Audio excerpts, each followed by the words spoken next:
सुप्रभात बच्चों, हाजिर है मैं एक बार फिर से आप सभी के मध्य इस ऑनलाइन की कक्षा के माध्यम से। प्यारे बच्चों, आज आप और हम मिलकर के पढ़ेंगे व्याकरण का एक नया पाठ विशेषण। और विशेषण के व्याकरण में कितना महत्व है इस चीज को आप भली भांति जानते हैं। विशेषण एक ऐसा पाठ है, एक ऐसा महत्वपूर्ण व्याकरण का अंग है जिसे यदि आप भली भांति समझ लेंगे तो आपके वाणी, आपकी भाषा में परिमार्जन होगा। आप अपनी अभिव्यक्ति को और भी सुंदर ढंग से प्रस्तुत कर सकेंगे। तो प्यारे बच्चों, चलिए हम चलते हैं अपने मूल पाठ विशेषण की तरफ। विशेषण के तहत आप और हम क्या पढ़ेंगे, सर्वप्रथम इसे हम और आप देख लेते हैं। प्यारे बच्चों, विशेषण के तहत हम लोग सबसे पहले यह देखेंगे कि विशेषण कहते किसे हैं, और उसके बाद देखेंगे कि विशेषण के भेद कितने होते हैं। उसके बाद हम प्रविशेषण को समझेंगे और अंत में हम विशेषण की अवस्था को भी जानेंगे। चर्चा के बिंदु में इन 4 बिंदुओं पर हम और आप इस पूरी कक्षा में अध्ययन करेंगे।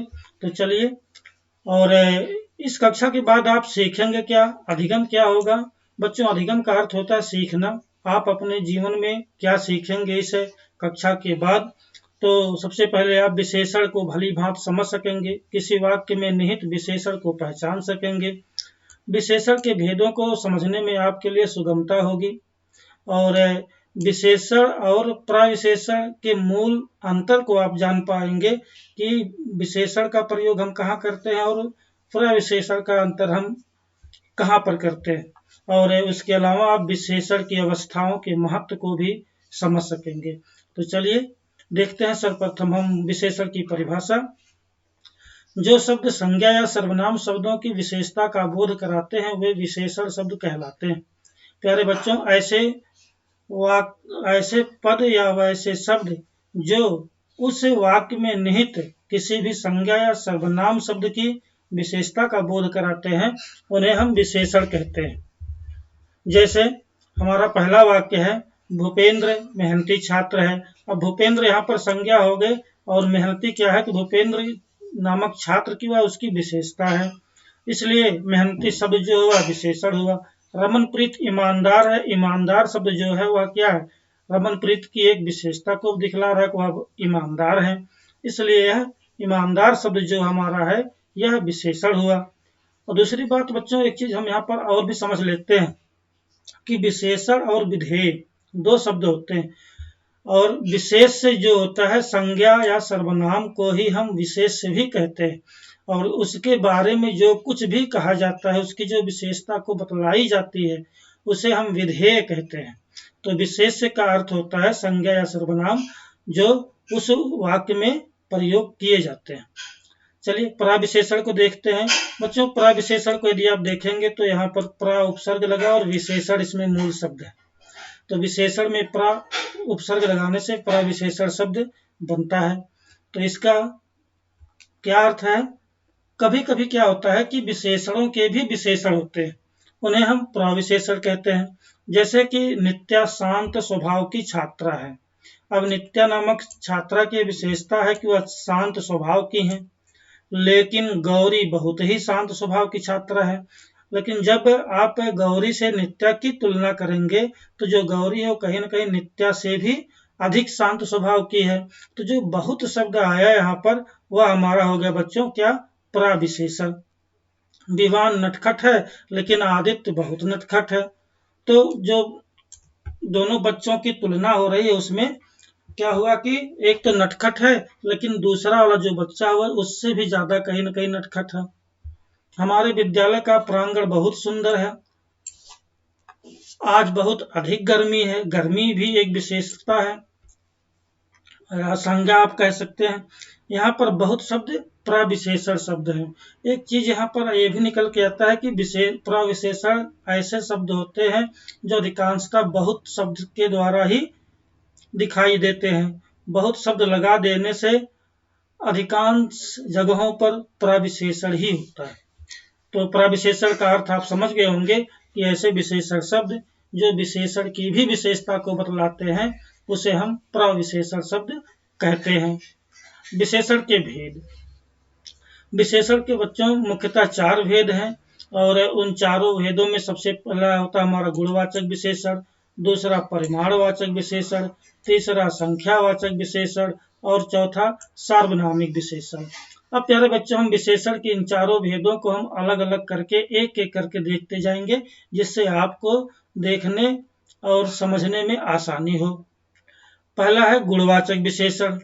जैसे कि आप पता है आप सभी को कि गुण और वाचक 2 शब्दों के मेल से बना है। गुण का अर्थ आप समझते हैं किसी की विशेषता को बतलाएगा और वाचक का मतलब होता है बच्चों की बोध कराना, ज्ञान कराना। चलिए इसकी परिभाषा हम देखते हैं। परिभाषा में है कि वे विशेषण शब्द जो संज्ञा या सर्वनाम शब्द के गुण, रूप, ढंग, अवस्था, दशा आदि का बोध कराते हैं वे गुणवाचक विशेषण कहलाते हैं। अर्थात संज्ञा या सर्वनाम जो शब्द आएंगे उनके हम रूप को बतला सकते हैं, उनके ढंग को हम बतला सकते हैं या उनकी अवस्था को बतला सकते हैं। ऐसे विशेषण जो शब्द होते हैं या पद होते हैं उन्हें हम गुणवाचक विशेषण कहते हैं। जैसे वह ईमानदार आदमी है। अब ईमानदार आदमी है तो वह आदमी की विशेषता क्या हो गई कि ईमानदार है। वह सोने का हिरण है, अर्थात जो हिरण है उसकी विशेषता क्या है कि वह सोने का हिरण है। बस की अवस्था जर्जर थी। कोई बस है और उस बस की जो दशा है, जो उसकी अवस्था है बहुत ही खराब है, बड़ा खस्ता हाल है उसका। उसकी टोपी लाल है, जो टोपी है वो लाल रंग की है। यमुना नदी दूषित है। यमुना नदी की जो दशा है अभी वो क्या है कि बहुत ही प्रदूषित नदी है। चुलबुल नटखट है, खुशी कमजोर है, उसकी ड्रेस नीली है। यहाँ ड्रेस आप देख सकते हैं कि ड्रेस का जो रंग है वो नीला है, इसलिए इसकी विशेषता हो गया, रंग बता रहा है। और मौसमी आम मीठे होते हैं, तो यहाँ पर मौसम शब्द जो आया, मौसम शब्द में ई प्रत्यय जोड़ करके मौसमी बना दिया गया, जो कि एक विशेषता भी बतलाता है। और दूसरी बात, मीठा जो शब्द है ये भी विशेषण है। तो इस तरह से ऐसे विशेषण पद, ऐसे विशेषण शब्द जो संज्ञा या सर्वनाम के रूप, उसकी ढंग या अवस्था अथवा उसकी दशा आदि का बोध कराते हैं वे गुणवाचक विशेषण कहलाते हैं। दूसरा बच्चों संख्यावाचक विशेषण। अच्छा, एक चीज और बच्चों यहाँ पर आपको ध्यान देना होगा कि गुणवाचक विशेषण में केवल यह आप नहीं कह सकते कि वह अच्छा है, सुंदर है, बल्कि वह बुरा है, कुरूप है। यह भी विशेषण का गुणवाचक भेद ही होगा। कोई व्यक्ति यदि ईमानदार है तो हो सकता है कोई व्यक्ति बेईमान भी होगा। तो बेईमान शब्द भी विशेषण ही है, क्योंकि उस व्यक्ति की ही विशेषता कि वो बेईमान है। कोई व्यक्ति चाहे वह अच्छे के पक्ष में हो चाहे बुरे के पक्ष में हो, दोनों ही पक्षों का गुणवाचक विशेषण में हम वर्णन करते हैं, गुणवाचक विशेषण में ही हम दर्शाते हैं। ठीक बच्चों। अच्छा, संख्यावाचक विशेषण। जो शब्द संज्ञा या सर्वनाम शब्द की संख्या का बोध कराते हैं वे संख्यावाचक विशेषण कहलाते हैं या कहते हैं। जैसे मेरे पास 5 पुस्तकें हैं, 10 संतरे अच्छे हैं। अब पुस्तकों के चित्र के माध्यम से आप देख सकते हैं कि पुस्तकों की विशेषता क्या है कि वह संख्या में उनकी 5 पुस्तकें हैं। ठीक, जैसे अब विशेषण के भी 2 भेद होते हैं, निश्चित संख्यावाचक विशेषण और अनिश्चित संख्यावाचक विशेषण। निश्चित संख्यावाचक विशेषण में क्या होगा कि जो संज्ञा शब्द या जो शब्द संज्ञा या सर्वनाम पद की शब्द की निश्चित संख्या का बोध कराता है उसे निश्चित संख्यावाचक विशेषण कहलाते हैं। जैसे मेरे पास 8 फूल हैं, ठीक, 10 संतरे अच्छे हैं, नित्या ने 3 कलम खरीदी। ये सब हमारे संख्याओं का प्रतीक है, संख्याओं का बोध करा रहे हैं, इसलिए यहाँ पर क्या हो गया कि यह संख्यावाची निश्चित संख्यावाचक विशेषण हो गया। अनिश्चित संख्यावाचक विशेषण जो शब्द संज्ञा या सर्वनाम शब्द की अनिश्चित संख्या का बोध कराता है उसे अनिश्चित संख्यावाचक विशेषण कहते हैं। जैसे आयुष्मान के पास अनेक फूल हैं, कुछ लोग जा रहे हैं। यहाँ पर अनेक फूल हैं, इतना कितना फूल है पता नहीं, ये आप चित्र में देख सकते होंगे। अगर आप इसे गिनेंगे तो हो सकता है कि आप गिन लें, लेकिन एक प्रतीक के रूप में आप यह जान सकते हैं कि यहाँ पर अनेक फूल हैं। है ना। कुछ लोग जा रहे हैं, कितने लोग जा रहे हैं कुछ पता नहीं है, लेकिन लोगों की भीड़ है, लोगों का हुजूम है। तेजस्विनी ने ढेर सारी मिठाई खरीदी। ठीक, अध्यापिका के साथ अनेक छात्र थे। अब इस फोटो में आप देख रहे हैं और शायद इनको पहचानते भी होंगे कि इस चित्र में बहुत से छात्र हैं, लेकिन कितने छात्र हैं यह पता नहीं है, निश्चित पता नहीं दे रहा है ना। कुछ छात्र खेल रहे हैं। अब आप इस फोटो में देखिए कि अपने ही विद्यालय के बच्चे हैं। अब कितने बच्चे हैं कुछ पता नहीं है, बड़े दूर दूर में भी बच्चे दिख रहे हैं और इस एरिया में बच्चे हैं। तो ऐसे विशेषण पद, ऐसे विशेषण शब्द बच्चों जो निश्चित का बोध ना करा करके अनिश्चितता का बोध कराएं, उन्हें हम अनिश्चित संख्यावाचक विशेषण कहेंगे। चलिए, परिमाणवाचक विशेषण शब्द। बच्चों, परिमाण का अर्थ होता है कि किसी भी वस्तु का माप तौल करना, उसकी मात्रा का पता लगाना।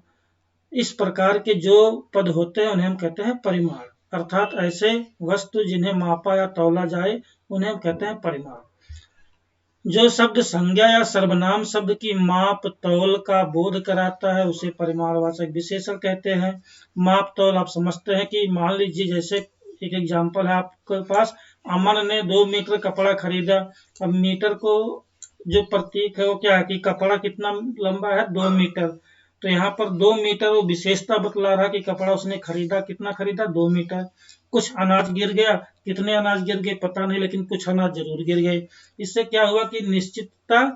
अब अनाज क्योंकि आपको तौल करके मिलता है, इसलिए यहाँ पर परिमाणवाचक विशेषण। जिस तरह से संख्यावाचक विशेषण के 2 भेद हैं, वैसे ही परिमाणवाचक विशेषण के भी 2 भेद होते हैं, निश्चित परिमाणवाचक और अनिश्चित परिमाणवाचक।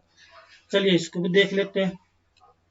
निश्चित परिमाणवाचक में होगा जो शब्द संज्ञा या सर्वनाम शब्द की निश्चित परिमाण का बोध कराता है उसे निश्चित परिमाणवाचक विशेषण कहते हैं। जैसे मेरे पास 2 किलो अंगूर है। अंगूर कितने हैं, 2 किलो हैं। परिमाण बता रहा है, निश्चित है, तो वह निश्चित हो गया। 5 लीटर दूध दे दीजिए। दूध कितनी मात्रा में चाहिए, 5 लीटर में। ठीक, आशीष ने 3 मीटर कपड़े खरीदे। रोहन 1 किलोमीटर पैदल चलता है। सोनी का वजन 30 किलोग्राम है।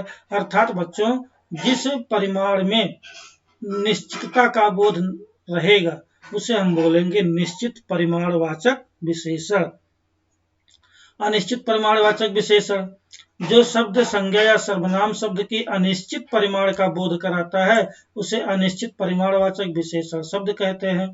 जैसे सौरभ के पास कुछ अनाज है। अनाज तो है, कितने हैं, 2 किलो 4 किलो, अगर आ जाता तो निश्चित हो जाता। अब ये निश्चित नहीं है, कुछ अनाज है तो अनिश्चित हो गया। प्रभंजन के पास ढेर सारा धन है, लेकिन कितना धन है ये नहीं पता है। हाँ, पैसे बहुत है ना। थोड़ी दूर पर मंदिर है, कितनी दूर पर, 1 किलोमीटर 2 किलोमीटर, कितनी दूर पर है ये नहीं पता है, लेकिन कुछ दूरी पर है। उसके पास बहुत सोना है। ठीक, तो इस तरह से इसका देखो एक चीज और है, यहाँ पर इसके वाचक शब्द भी हैं, थोड़ा, कम, बहुत, काफी आदि।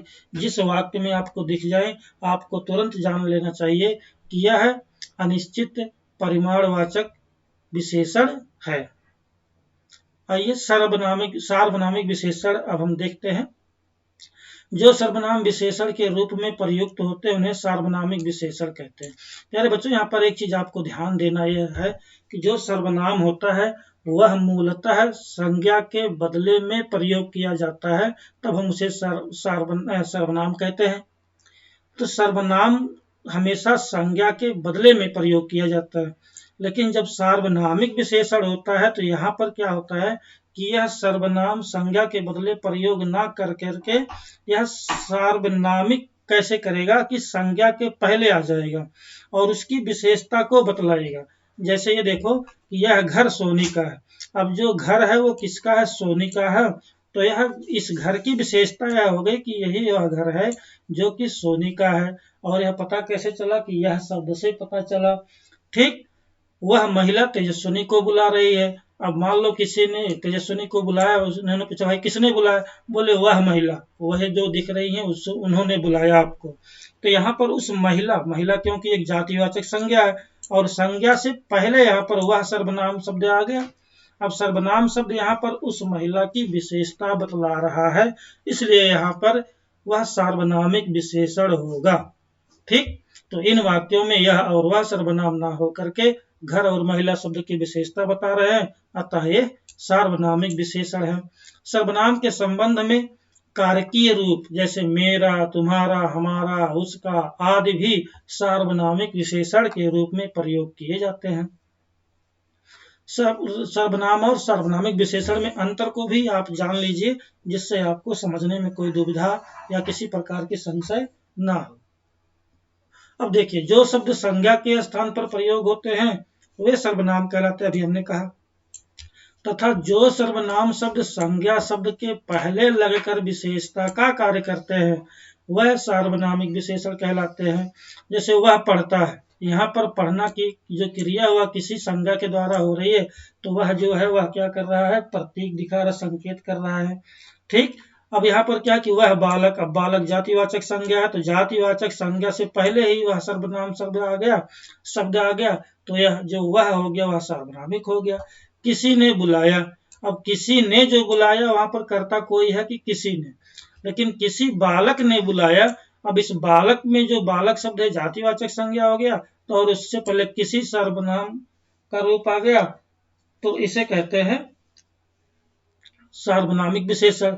यह रो रहा है, अब कौन रो रहा है, यह रो रहा है या कोई संज्ञा है, लेकिन यह बालिका रो रही है। अब इस बालिका की विशेषता यह हो गई कि भाई यही वह बालिका है जो रो रही थी। तो बच्चों, यह होता है मूलभूत अंतर सर्वनाम और सार्वनामिक विशेषण में। आइए विशेषण की अवस्था को देखते हैं। प्रत्येक व्यक्ति में कोई न कोई विशेषता अवश्य होती है, और बच्चों किसी भी प्रकार का व्यक्ति होगा उसके अंदर कुछ न कुछ अच्छाइयाँ और बुराइयां अवश्य होंगी। किसी में सामान्य, किसी में अधिक, तो किसी में सबसे अधिक। यह तुलना ही विशेषण की अवस्थाएं कहलाती हैं, और इस आधार पर विशेषण की 3 अवस्थाएं होती हैं। पहला मूल अवस्था, उसके बाद होता है उत्तर अवस्था, उसके बाद होती है उत्तम अवस्था। जैसे तो मूल अवस्था क्या होगा कि यह महल सुंदर है, ठीक, लेकिन ये तो होगी पहली। दूसरी होगी कि यह महल ताजमहल से भी सुंदर है, तो इसका क्या होगा कि वह उसकी अवस्था हो गई, दोनों में तुलना किया गया। ठीक, अब दूसरी बात अगर मान लो, तो एक अतिरेक हो गया या एक तरह से अतिशयोक्ति हो गया कि ताजमहल से सुंदर है। ठीक, मान लीजिए कोई दूसरा भी एग्जाम्पल ले लो कि वह लंबा है, वह लंबा व्यक्ति है, उसकी विशेषता हो गई वह उससे लंबा है। ठीक, इसका मतलब जो व्यक्ति पहले वाला लंबा था उससे लंबा और भी कोई है।